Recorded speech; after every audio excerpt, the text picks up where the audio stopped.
Dios bendiga a todos los hermanos que nos escuchan por la radio y que nos ven por YouTube.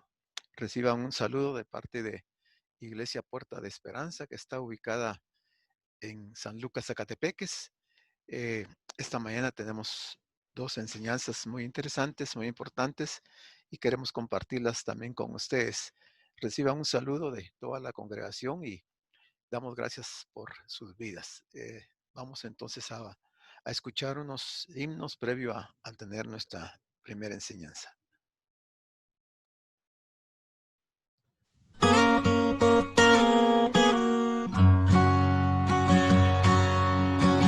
No soy capaz de comprender su voluntad y su poder. Importante, interesante. Yo les agradecería que pongan atención y al final pues pueden hacer algunas preguntas o comentarios con respecto al tema que él va a desarrollar. Así es que, Doc, puede abrir su micrófono y el tiempo es para usted. Muchas gracias.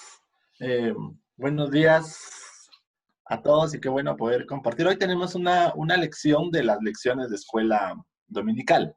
Así de que en el seguimiento de nuestro manual que tenemos, en el cual hemos estado desarrollando cada lección semanalmente los días domingos antes de nuestra prédica principal, vamos a ver ahora una de las lecciones que siempre vemos en escuela dominical cada domingo. Así es que voy a compartir con ustedes la presentación. ¿La pueden ver ahí? Ahí está, Doc. Ahí se ve. Muy bien. Entonces, comenzamos nuestra lección de escuela dominical. Hoy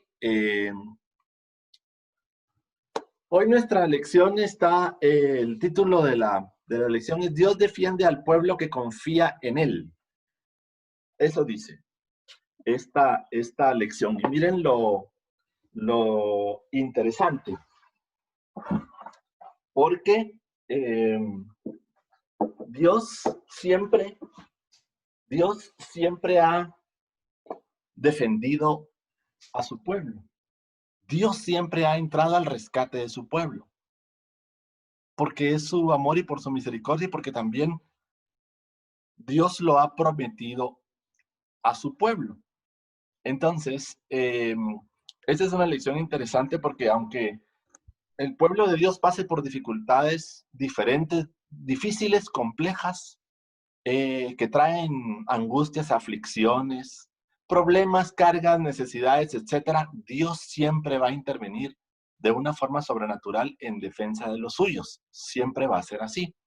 Lo que sucede es de que nosotros, por ejemplo, nuestra vida pues natural, nuestro pensamiento, nuestros sentidos naturales son limitados. No podemos ver más de lo que tenemos la capacidad de poder percibir, pero Él tiene el control absoluto de todas las cosas. Entonces nosotros no vemos todo el bosque, solamente vemos algunos pocos árboles, pero Él ve todo el bosque y todo lo que sucede.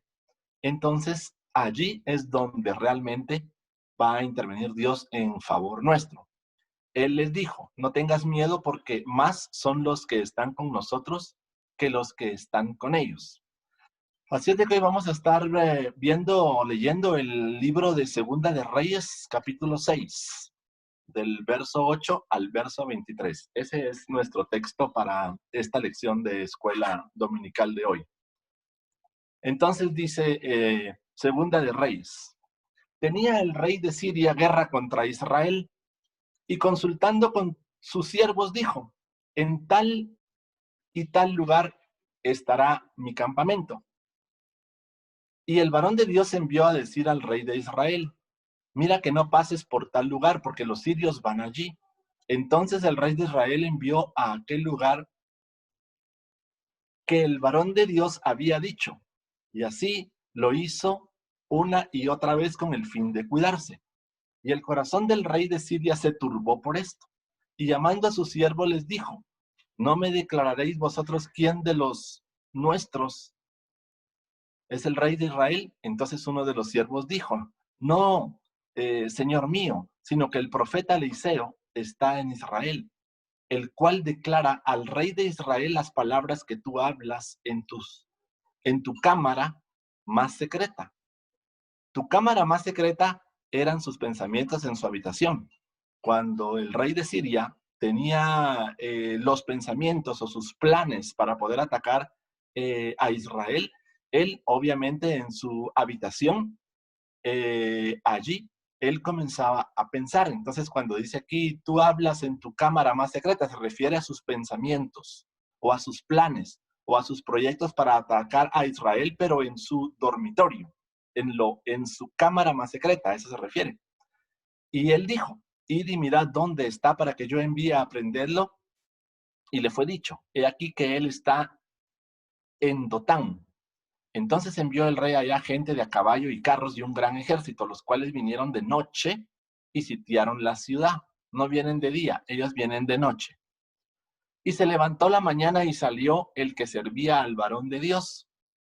Y he aquí el ejército que tenía sitiada la ciudad con gente de a caballo y carros.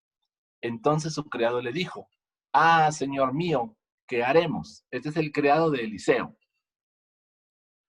Aquí hay un mapita, si ustedes ven, está en el cursor, aquí está la ciudad de Dotán. Esta ciudad de Dotán estaba más o menos, aquí está Damasco. Entonces, estos ejércitos o estos soldados, estos carros de este pueblo vecino, enemigo de Israel, entraba al territorio de Israel y lo que hacía era obviamente que les robaban y los llevaban esclavos y los estaban acosando y los estaban hostigando constantemente. Entonces estos invadían en carros al territorio de Israel y llegaron hasta esta ciudad de Dotán. En esta ciudad de Dotán es donde vivía el profeta Eliseo. Él tenía aquí su casa. Esta ciudad tenía un muro. La ciudad estaba rodeada por un muro. Entonces, lo que está diciendo en esta primera parte del texto es que cuando el siervo de Eliseo sale por la mañana, entonces ve, obviamente desde el muro hacia afuera, que había un ejército de Siria. Este ejército de Siria iba a buscar al profeta Eliseo, como vimos en esta primera parte del texto. Estos hombres de guerra iban a buscar al profeta Eliseo porque Dios le estaba revelando a Eliseo cuáles eran las estrategias o el plan del rey de Siria para atacar y hacer daño a Israel. Entonces el rey de Siria piensa en que sus allegados eran los que estaban revelando los planes a Israel. Por eso es de que en el texto contesta y dice, no, mi señor, nosotros realmente nadie de aquí revela tus planes a Israel. Lo que pasa es de que en Dotán, en la ciudad, hay un hombre y ese tal hombre es el que le dice al rey de Israel cuáles son los planes. Dios le estaba revelando a Eliseo cuáles eran los planes de Dios, cuáles eran los planes. Dios le estaba revelando a Eliseo cuáles eran los planes del rey de Siria. Entonces Eliseo venía y le decía al rey de Israel cuáles eran los planes. Entonces, obviamente, al rey de Siria le interesaba mucho, política, estratégicamente, poder capturar y poder tener a este hombre a quien pues Dios le estaba revelando cuáles eran los planes, porque si de alguna forma el profeta Eliseo era capturado por ellos y llevado a Siria, el rey pensaba probablemente en que este hombre, este tal hombre, este profeta, podía decirle o ayudarle al rey de Siria con relación a sus planes para invadir. Entonces, obviamente que eso no iba a pasar, pero ellos lo sabían. Entonces, esta es la ciudad. Después van a ver otra ciudad aquí en Samaria, que está en la segunda parte del texto.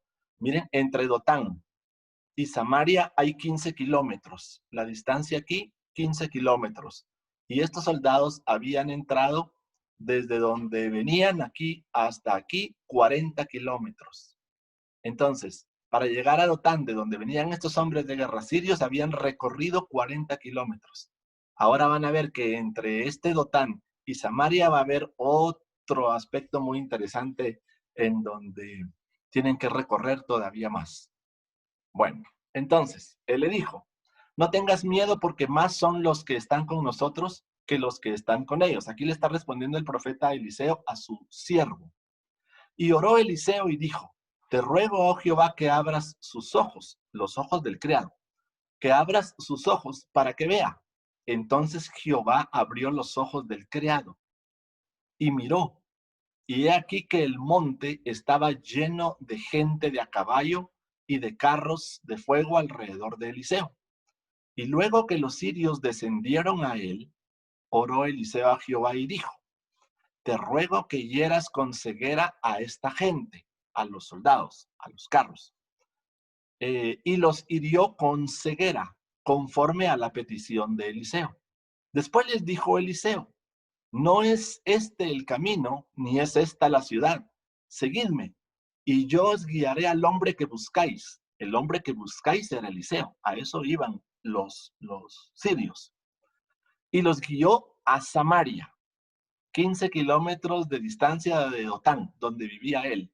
Eliseo lleva a los hombres de guerra 15 kilómetros más hasta llegar al centro de la ciudad de Samaria. Y cuando llegaron a Samaria, dijo Eliseo, Jehová, abre los ojos de estos para que vean. Y Jehová abrió sus ojos, y miraron, y se hallaban en medio de Samaria. Cuando el rey de Israel los hubo visto, dijo a Eliseo, ¿los mataré, padre mío? Él le respondió, Eliseo, no los mates. ¿Matarías tú a los que tomaste cautivos con tu espada y con tu arco? Pon delante de ellos pan y agua, para que coman y beban y vuelvan a sus señores. Entonces se les preparó una gran comida, y cuando habían comido y bebido, los envió, y ellos se volvieron a su señor. Y nunca más vinieron bandas armadas de Siria a la tierra de Israel. Dios entonces intervino en favor de su pueblo de una manera sobrenatural.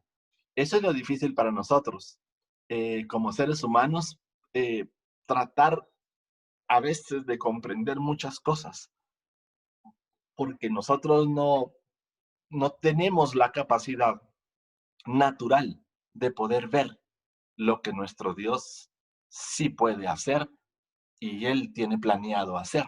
Ya no digamos ver, porque Él ha hecho el plan. Entonces, vean, el rey de Siria es una representación de los poderes de las tinieblas que constantemente nos rodean y que Eliseo es una representación de los numerosos hombres de Dios, quienes predican la verdad de Dios con poder y autoridad, llamando a las personas al arrepentimiento. Por un lado, la representación del rey de Siria representan entonces todas aquellas dificultades u oposición, o todas aquellas circunstancias difíciles o negativas, o todas aquellas circunstancias que nos hacen el camino más difícil y más complejo. Porque todas estas circunstancias, todos estos dardos del enemigo, o todos estos ataques del enemigo para nuestras vidas en diferentes áreas nuestras, familiar, social, laboral, económica, cualquiera otra que ustedes quieran, representan a un rey de Siria, representan a poderes de las tinieblas. Si ustedes vieron en el texto, los hombres de guerra, aquella banda armada, llega de noche. ¿Por qué no llega de día? Porque son tinieblas. Entonces ellos van a actuar o van a maquinar las cosas de noche. ¿Por qué? Porque es cuando ellos están obviamente en su medio ambiente, en las tinieblas. Ellos viven en las tinieblas, ellos son de las tinieblas, ellos se mueven en las tinieblas. Eso es lo que hacen. Pero el profeta Eliseo es una representación realmente de los hombres de Dios, de los hombres, de las personas que tienen temor de Dios, que cumplen con sus leyes, mandatos y preceptos, que lo buscan de mañana, que lo buscan de tarde, que lo buscan de noche, que leen sus palabras, que meditan en sus palabras, que escudriñan sus palabras, que son fieles, que a pesar de las tinieblas, a pesar de que los poderes los vengan a acercar o los vengan a molestar o a inquietar, los hombres se mantienen fieles, los hombres se mantienen en pie. Entonces, estos que realmente están convencidos de las palabras de nuestro Dios, que realmente creen en nuestro Dios, que realmente confían en nuestro Dios, tienen poder y autoridad llamando a las personas al arrepentimiento. Entonces ellos pueden hacer la obra de Dios en cualquier lugar en donde están.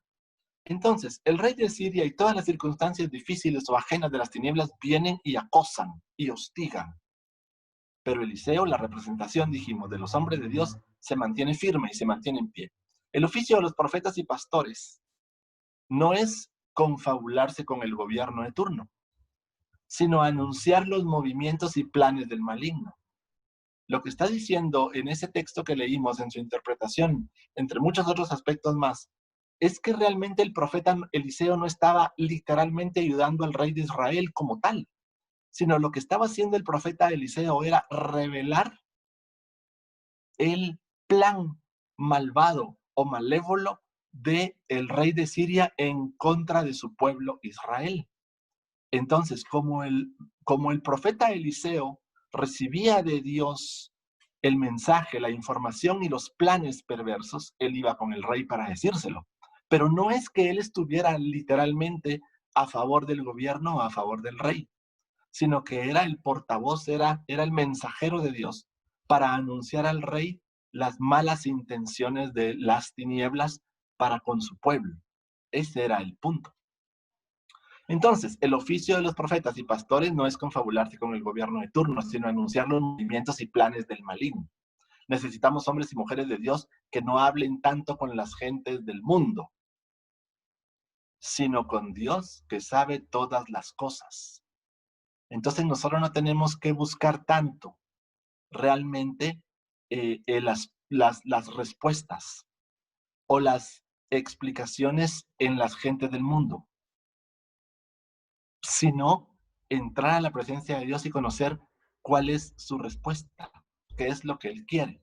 Esta obra reveladora funciona ahora bajo el poder del Espíritu Santo. ¿Cómo lo hacemos? A través del Espíritu que está dentro de nosotros, por medio de los dones espirituales que Dios ha dado a la iglesia, según Reyes 6:14. Entonces la forma en que nosotros vamos a buscar la respuesta o la intervención de Dios en nuestras vidas es a través del Espíritu Santo que mora en nosotros. Entonces nosotros tenemos que tomar un tiempo de tranquilidad, de calma y de quietud para poder entrar en su presencia y escuchar la voz del Espíritu dentro de nosotros. El alejarnos a un lugar solitario, ¿recuerdan? Para que ahí nosotros podamos escuchar con toda atención y sin distractores realmente lo que Dios nos quiere decir a nosotros. Estamos angustiados, estamos estresados, estamos afligidos, estamos preocupados, estamos incómodos, totalmente de acuerdo, porque en el mundo vamos a tener aflicción. Eso es normal, eso sucede. Pero cuando estamos bajo esas circunstancias difíciles, entonces tenemos que irnos a un lugar solitario, alejarnos de la multitud o de la muchedumbre, dejar de escuchar el ruido que hay en el mundo y comenzar a entrar en un momento de intimidad con Dios en donde, sin distractores, nosotros podamos escuchar la voz del Espíritu Santo dentro de nuestras vidas. Esto es lo que está sucediendo aquí. Ahora, si ustedes se recuerdan en el caso del siervo de Eliseo, por ejemplo, Eliseo se preocupó. El siervo de Eliseo se preocupó. El siervo de Eliseo se angustió. El siervo se afligió. Porque cuando sale en la mañana al muro y ve entonces los carros y la banda armada de sirios, él regresa con su amo, con su señor, el profeta Eliseo, y le dice: afuera hay sirios y nos tienen cercados, nos tienen rodeados. El siervo se afligió, el siervo se angustió, el siervo se preocupó. ¿Por qué? Porque él estaba viendo, por supuesto, lo natural. Él estaba percibiendo esta intervención de las tinieblas afuera de la ciudad de Dotán. Y obviamente que todos estos hombres armados iban a entrar a la ciudad. Ellos iban a romper las puertas, ellos iban a entrar, ellos iban a saquear, ellos iban a matar, ellos iban a destruir, ellos iban a querer tomar el control.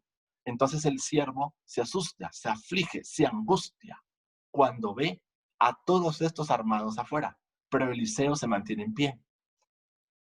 Y entonces Eliseo ora a Dios para que Dios abra los ojos de su siervo para que éste viera que había una intervención sobrenatural a pesar de que estuviéramos cercados, a pesar de que los hombres armados han tensado su arco para disparar las flechas, a pesar de que estemos nosotros justo enfrente de la pared y esperando a que nos lancen las flechas, el profeta se mantiene en pie y dice, abre los ojos para que el siervo vea. Entonces, los ministerios están para servir a Dios y para servir al pueblo. Es asombroso que en muy poco tiempo los sirios habían olvidado el milagro de la sanidad de Naamán de Israel. ¿Se recuerdan? Hacía algunos pocos años, no mucho tiempo, el rey de Siria había enviado unas cartas al rey de Israel para pedirle la sanidad de Naamán. El rey se aflige y se angustia, porque dice, ¿cómo voy yo a sanar de la lepra al máximo general de Siria? Lo más seguro es de que el rey de Siria envió cartas porque al no poderlo hacer, entonces nos va a declarar la guerra. Eso fue lo que pensó el rey de Israel. Eso fue lo que dijo el rey de Israel, que está en la escritura y que ya lo leímos en algún momento. Entonces, ahora a ese pueblo se le había olvidado. Sin embargo, en aquel momento cuando es sanado Naamán, ¿recuerdan? El profeta Eliseo le dice, ¿acaso no hay profeta en Israel? Envíamelo. Y entonces llega, ¿recuerdan? Y sale un mensajero de Eliseo y le dice, ve al Jordán y lávate 7 veces. Y ustedes conocen la historia. Naamán, cuando salió después de lavarse 7 veces del Jordán, su piel era tan blanca como la de un bebé. Esto se les había olvidado. Ahora otra vez se ve. Ven muy enfrascados, muy enfrascados en un conflicto ambos países. Israel y Siria ahora están en un conflicto y están en una pelea. Cuando hacía algunos pocos años Dios había hecho un milagro en su máximo general. Lo maravilloso es ver cómo Jehová le revelaba a Eliseo todos los planes secretos y la estrategia del rey Ben-Hadad para que el profeta mantuviera al rey de Joram informado de todo. Debemos aclarar que dice que esta muestra de bondad divina no significa que Jehová Dios se agrada tanto de Joram, porque Joram, el rey de Israel, era un pecador, como lo fue su padre Acab, descrito en Segunda de Reyes 3, del 1 al 3. Entonces, a pesar de que el rey de Israel realmente era pecador y no tenía temor de Dios como tal, y su padre había sido igual o peor, Dios estaba interviniendo en favor del pueblo de Israel. Dios lo hacía para mostrarle al rebelde pueblo de Israel que Él es el verdadero Dios y que no existe otro más fuera de Él. ¿Ven? A pesar de eso. No obstante, los mismos sirios sabían que era Dios quien se comunicaba con el profeta. Ellos lo sabían. Eliseo. Entonces el rey de Siria se enfureció. Averiguó que el profeta se encontraba en la ciudad de Dotán, a unos 30 kilómetros al norte de Siquem y cerca de 15 kilómetros al norte de Samaria. Muchos comentaristas opinan que la malévola intención del rey de Siria era capturar al profeta, era prenderlo, era llevárselo cautivo, no darle muerte. Lo que quería sin duda era que lo trajeran ante su presencia para hacerlo confesar a buenas o a malas los planes que tenía el rey de Israel contra los sirios. Pero obviamente que el profeta no conocía los planes del rey de Israel, porque el profeta no tenía una relación estrecha o directa con el rey de Israel, porque este era pecador. O sea, este no escuchaba la voz de Dios. Entonces, el profeta no sabía eso. Los sirios pensaban que sí, pero realmente no. Ben-Hadad pensaba que al capturar al profeta Eliseo y tenerlo como prisionero de guerra, iba a contar con el mejor medio de información del mundo, Entonces, si capturamos al profeta, si lo tenemos del lado nuestro, él nos va a decir cómo nosotros podríamos atacar y conquistar y cómo podríamos tener mucho más. Aquellos, obviamente, en un mundo de guerra, en un mundo de poder, en un mundo de armas, en un mundo de ejércitos, necesitaban a alguien estratega extraordinariamente, eh, eh, extraordinariamente eh, ágil, como para poder preguntarle, consultarle y que éste diera estrategias acertadas para poder ir conquistando más ciudades. La pequeña ciudad amurallada de Dotán se encontraba en un valle, en un hermoso valle, entre la sierra de Samaria, que estaba a 15 kilómetros, y la parte oriental de la cadena montañosa del Carmelo, en el Estrialón. Desde ahí llegó el ejército sirio de noche y sitió la ciudad. El siervo del profeta sale por la mañana y se lleva el tremendo susto al ver que toda la gente armada y los carruajes sirios ya tenían rodeada la ciudad, en este valle. ¿Lo ven? Y el Señor no abandona a los suyos ni deja que sean atrapados por sorpresa, por los que maquinan maldad e intentan enseñorearse de ellos. Eliseo era un siervo ungido y según la promesa de Dios no podía ser tocado. Salmo 105, 15. Como cuando una partida de lobos tiene rodeada a una indefensa oveja. Algo así parecía la escena en donde aquellos sirios ya tenían rodeados a toda la ciudad de Dotán en ese lugar, porque ya estaba, de noche habían llegado, ya los tenían cercados. Justo, dice la última línea, ven como cuando una gran partida de lobos rodean a una indefensa oveja. Punto, ya no hay opción, la oveja ya no tiene opción. La oveja no va a poder liberarse de toda una partida de lobos que ya la tiene rodeada. Naturalmente hablando, físicamente hablando, la oveja perdió. Pero la intervención de Dios aquí es sobrenatural. Entonces resulta que la oveja viene a ser más poderosa y más fuerte, digamos, por llamarlo de esa forma, que toda la partida de lobos, porque los lobos confían en sus propios dioses, mientras que la oveja confiaba en su propio Dios.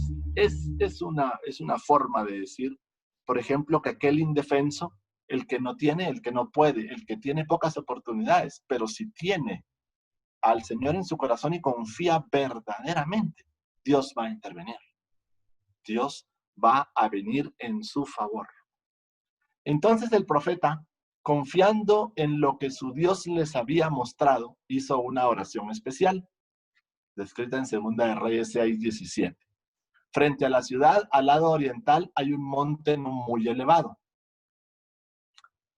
Cuando Dios le abre los ojos espirituales al muchacho, al joven, al siervo de Eliseo, nota que el monte que tenía enfrente es el lado oriental, ese monte que está al lado oriental de Dotán. Cuando Dios abre los ojos espirituales a este joven, nota que el monte que tenía enfrente estaba lleno de gente de a caballo y de carros de fuego alrededor de Eliseo.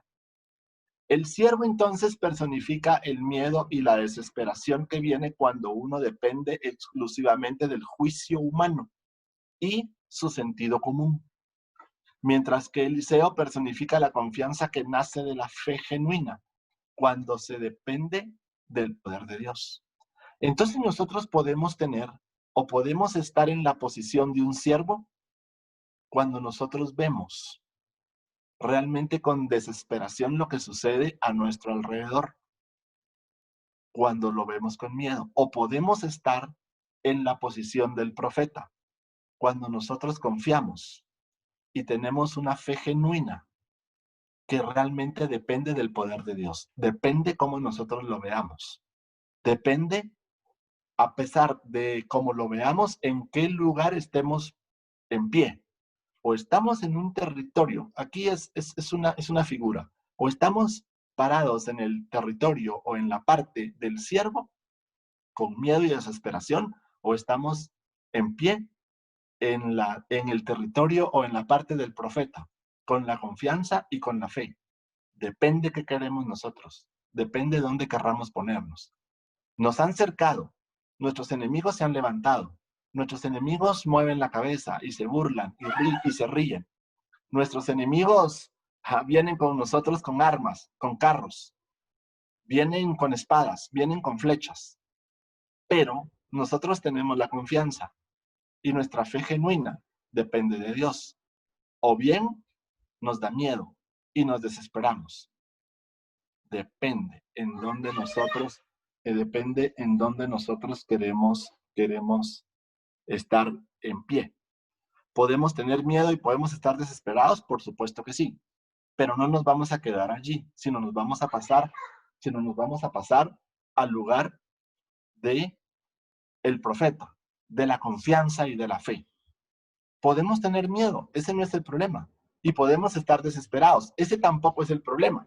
El problema está en no permanecer allí, sino en estar confiados y nuestra fe genuina que dependa del poder de Dios. Entonces, los hijos están sobre las fuerzas enemigas. Dios es amoroso y clemente con los que lo buscan con corazón humilde. Para poder acercarse a Dios y tener la respuesta de Dios hay una condición. La condición es que tenemos que tener un corazón sumiso. Tenemos que tener un corazón obediente. Tenemos que creer verdaderamente. No solo porque yo quiero que Dios me haga el milagro. Eso sería realmente un interés de parte nuestra. Ahora que yo tengo necesidad y estoy afligido y estoy atormentado y estoy preocupado, entonces ahora sí vengo. Pero ya una vez pasa, entonces yo ya no tengo. Gracias a Dios que me ayudó y me levantó, pero ya pasó. La condición para la intervención de Dios realmente es tener un corazón dispuesto, un corazón genuino, que no sea solo porque yo tengo un interés. Cuando Naamán vino a buscar de la misericordia de Dios, la encontró en el corazón de su profeta. En el corazón de su profeta. ¿Lo ven? Porque el corazón del profeta era genuino. Porque el corazón del profeta era verdadero. Sus intenciones eran buenas. Sus intenciones eran conforme al propósito o la voluntad de Dios. Por eso fue. Los que se atreven a levantarse contra Dios y contra sus siervos tendrán que encontrarse con el lado justiciero del mismo Dios que en otros casos manifiesta su inquebrantable amor. El corazón del profeta no maquinaba la misma clase de pensamientos que había en los sirios. Él no tenía la intención de hacerles daño, ni de enseñorearse de ellos, aunque bien se lo merecían. Lo que quería era darles otra lección objetiva del poder de Dios. Entonces viene Naamán, y Naamán busca a través de su rey de Siria el ir y ser sano en Israel. El rey de Siria manda la carta al rey de Israel, el rey de Israel se preocupa y se angustia, se pone en la posición del siervo, tiene miedo, tiene temor. Entonces el profeta con fe le dice, no te preocupes, envíamelo. Entonces Naamán llega con el profeta le dice, ve al río, y entonces es sanado. El profeta Eliseo bien pudo haber dicho, bueno, ese no es problema mío. Realmente la carta se le envió al rey de Siria al rey de Israel. Yo no tengo nada que ver. Pero la misericordia de Dios interviene en ese aspecto. Se dice que Naamán era un hombre realmente no, quizás tan perverso como los sirios. Parece ser de que Naamán era un hombre, de alguna forma era un hombre que tenía sus principios y sus valores. Eso obviamente no lo hacía literalmente, por supuesto, salvo. Pero Dios de alguna forma conocía el corazón del general Naamán. Y parece que Naamán no era tan malo como el resto de su pueblo. Entonces había algo en el corazón de Naamán que no lo hacía igual al resto, pero era parte de ellos. Pero no lo hacía tan igual. Había ahí alguna diferencia, había algo allí que, pues que movió de alguna forma el amor o la misericordia de Dios para con él, siendo siendo enemigo de su pueblo. Cuando las huestes enemigas quedaron incapacitadas por la ceguera y no podían mover ni un pie, se refiere a los sirios, a los ejércitos. Eliseo los condujo a la capital como quien lleva a un rebaño de ovejas. Cualquiera que se enaltece será humillado. Así que mucho cuidado para nosotros en estas lecciones, porque cualquiera que se enaltece o se levanta o se cree más, va a ser humillado en un momento determinado. Así que esto es muy delicado y tenemos que estar nosotros muy conscientes y con nuestros pies sobre la tierra. El proverbio dice que después de la exaltación viene la humillación. Entonces, y después de la humillación viene la exaltación. Los que se han dejado influir por el enemigo y se han hecho soberbios y agresivos ante cualquier siervo de Dios, deben recordar esta experiencia de los sirios. Realmente Naamán y su pueblo fue malagradecido, porque después de que fueron con Israel y el Dios de Israel los sanó de la lepra, ahora vienen con ellos con carros y con armas y con soldados. Eso es una franca, total y absoluta expresión o manifestación de malagradecimiento. Si nos acogemos a la investidura del Espíritu Santo, los poderes de las tinieblas también se nos sujetarán. El amor y el perdón triunfan sobre la violencia. Aquí es donde sale a relucir la hipocresía de Joram, otro aspecto importante, el rey de Israel, a quien yo les dije hace un momento que realmente el rey de Israel era un hombre pecador, y su padre había sido igual o peor. Pero ahora, la hipocresía de Joram, rey de Israel, cuando los soldados, cuando el ejército sirio se presenta, lo lleva Eliseo hasta Samaria y abre los ojos y el rey ve, el rey se expresa de una forma hipócrita delante del profeta, porque nunca lo había escuchado ni le interesaba. Como dijimos, Joram no estaba interesado en escuchar la voz de Dios ni las palabras de Dios. Él no estaba interesado en eso. Pero ahora que el profeta había guiado a los hombres de guerra hasta el centro de Samaria y ve realmente al numeroso ejército sirio sujeto a la autoridad divina otorgada al profeta, entonces cambian las cosas. Y van a ver, miren entonces, la hipocresía. Los mataré, Padre mío. Como que hacía mucho tiempo dice que Eliseo no recibía una expresión tan reverente del joven rey, del soberbio joven rey.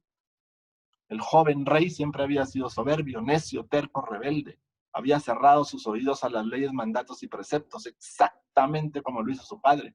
Ahora que los soldados están en el centro de Samaria y los tienen en sus manos, los mataré, Padre mío. Es una franca hipocresía. Pero ¿cuánta diferencia hay entre el corazón de un hombre santificado y las ideas de un gobernante sin temor de Dios en su alma? Las palabras de Eliseo, no mates. Y su pregunta, ¿matarás tú a los que tomaste cautivos con tu espada y con tu arco?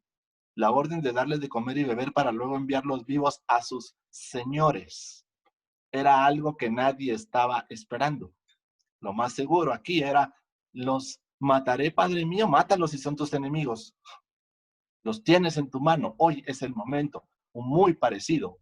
Recuerdan exactamente la misma historia en contextos diferentes cuando el rey Saúl entra a aquella cueva a hacer sus necesidades y ahí está esperando, y ahí está escondido con sus hombres David, que para entonces no era rey, era el rey Saúl, pero el rey Saúl entra a aquella cueva para hacer sus necesidades, dice. Y entonces los hombres de David le dicen, mira, ahí está el rey, acaba de entrar, mátalo, ahora es el momento, mátalo. Y entonces David dice, no, ¿cómo voy a levantar yo mi mano contra el ungido? Sí, pero te anda buscando para matarte. anda allá afuera están los caballos y los hombres de guerra y las espadas y los arcos y todo. Te buscan para matarte y ahorita lo tienes en la cueva en tu mano. Mátalo, mátalo. No, no. Entonces viene David y corta, dice, una parte del borde, del manto del rey Saúl. Y entonces el rey Saúl sale y se sube a su caballo, o se sube y se reúne con sus soldados que lo esperaban afuera de la cueva, cuando en eso sale David y le dice, mi señor, yo te pude haber matado aquí adentro y mira, tengo aquí una muestra, tengo aquí una prueba. Corté el borde de tu manto. ¿Recuerdan ese relato? ¿Cómo iba a levantar cómo David, siendo temeroso de Dios, iba a levantar la mano contra un ungido, aunque el ungido lo perseguía para matarlo? Joram quería darle gusto a su ira carnal. ¿Lo ven? El rey de Israel. Oh, es el momento. Los mato, Padre mío, los mato. Aquí me desquito y me vengo de estos. Pero el siervo de Dios estaba dispuesto a perdonar a sus enemigos y mostrarles la bondad de Dios. Esa es la naturaleza de Dios. Después del gran banquete que le sirvió a sus enemigos o a sus invasores, los envía y ellos se vuelven a su Señor. Señor con S minúscula, ¿lo ven? Un mortal. Entonces, Dios preparó una estrategia para mostrarle al rebelde pueblo de Israel y a su rey que cuando las cosas se hacen dentro del plan divino nunca se pierde. Romanos 2:21. No se pierde.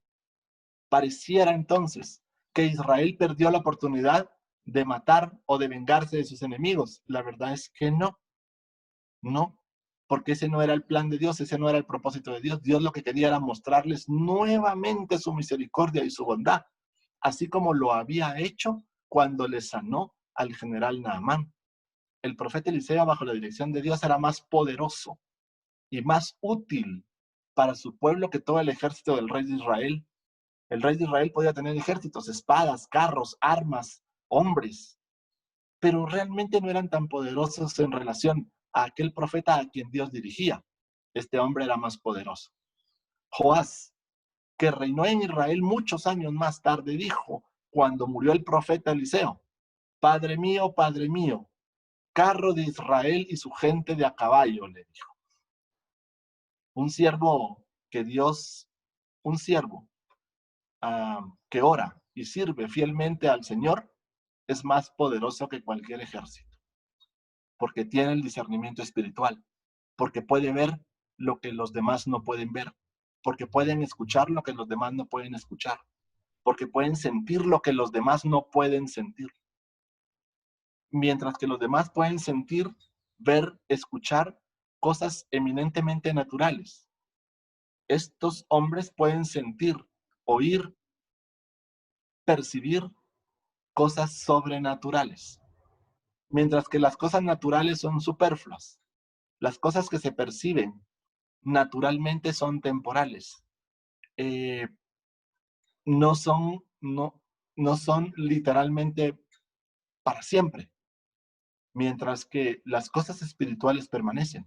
Entonces, para unos, pueden sentir o percibir cosas eminentemente naturales, pero otros perciben y sienten cosas eminentemente espirituales, no naturales. Como la posición del siervo, como la posición del profeta. Aquel siervo tuvo la percepción de cosas naturales, pero no espirituales.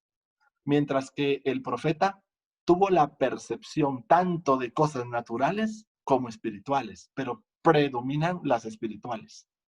En la vida cristiana nos enfrentamos a batallas espirituales organizadas por el diablo en contra nuestra por el simple hecho de servir a Dios.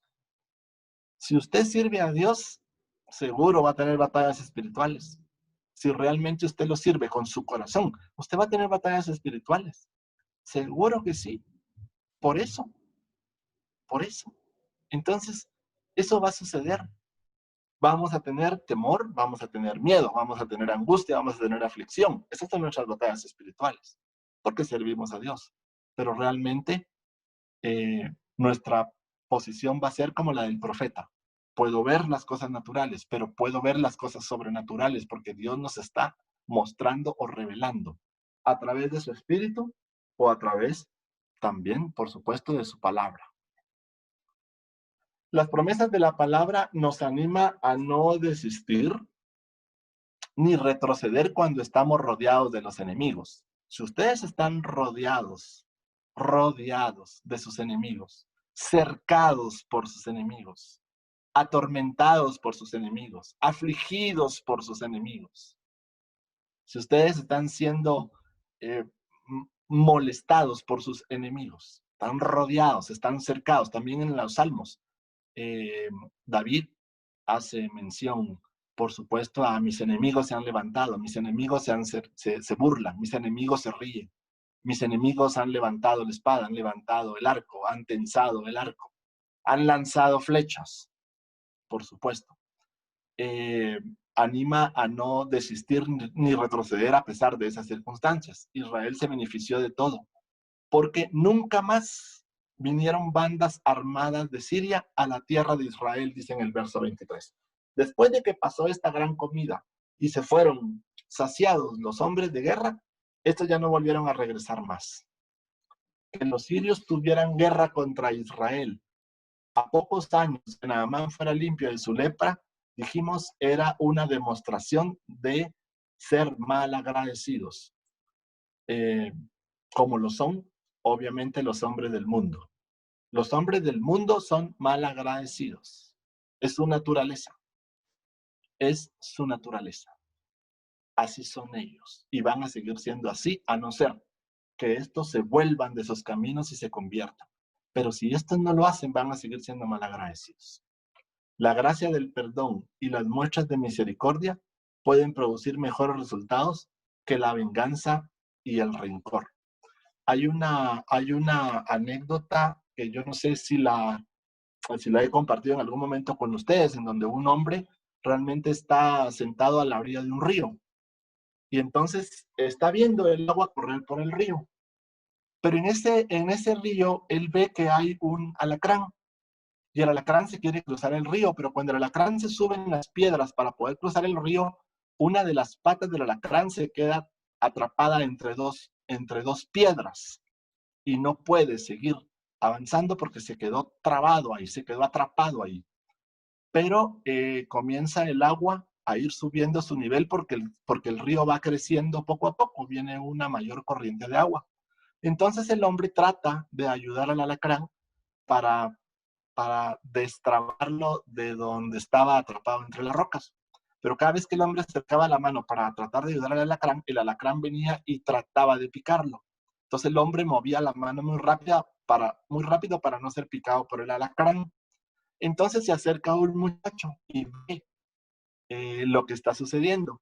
Y entonces le dice el muchacho al hombre que está sentado a la orilla del río tratando de ayudar al alacrán y le dice, ¿por qué lo estás ayudando? Le dice, porque si no, va a crecer el agua, va a crecer la corriente del río y se va a ahogar el alacrán. Y le dice, sí, le dijo, pero tú estás tratando de rescatarlo, tratando de ayudarlo y él, cada vez que tú acercas la mano, él trata de picarte. Y si te pica, te podrías morir, le dice. Déjalo que se muera, le dijo. No quiere que lo ayuden, déjalo que se muera, le dijo. ¿Cuál es tu problema? Déjalo ahí. Y el hombre le dice, no, le dijo, yo no puedo dejarlo ahí. ¿Pero por qué no puedes dejarlo ahí? Le dice, déjalo. Ese no es tu problema. El alacrán te va a picar y te va a matar. No se quiere dejar ayudar, déjalo. Y entonces el hombre le dice, no. Porque la naturaleza del alacrán, le dijo, es picar. La naturaleza del alacrán es esa. Pero mi naturaleza es ayudarlo. Entonces el alacrán está respondiendo a su naturaleza. Y yo estoy respondiendo a mi naturaleza. La naturaleza del alacrán es diferente a la mía. Y mi naturaleza es diferente a la del alacrán. Entonces, cada vez que yo acerque mi mano, el alacrán va a tratar de picarme. Yo manifiesto mi naturaleza de ayudar y él manifiesta su naturaleza de querer picarme. Así que tengo que ayudarlo. Entonces, depende para nosotros realmente qué queremos o para dónde vamos. O vemos lo natural o vemos lo espiritual. o vemos las dos cosas, lo natural y lo espiritual, lo que está sucediendo y la intervención de Dios en nuestras vidas. Bueno, esta era la lección de nuestra escuela bíblica para el día de hoy. Así es de que aquí terminamos. Si ustedes tuvieran algún comentario o aporte